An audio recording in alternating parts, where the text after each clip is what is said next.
Hello guys, in this video I am going to show you how to add the trip in the Star Alliance application.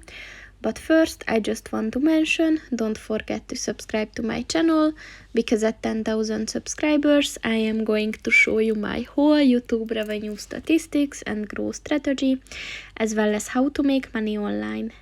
Let's jump into it.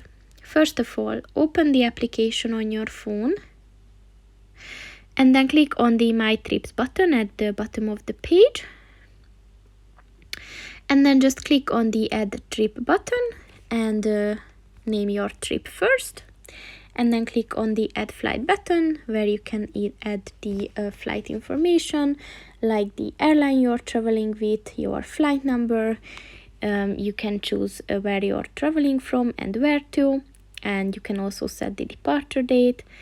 And then you can add just additional information like cabin class, confirmation number, and the frequent flyer status. And once you did that, your trip is ready. So that's pretty much it for this video, guys. See you in the next one. Goodbye.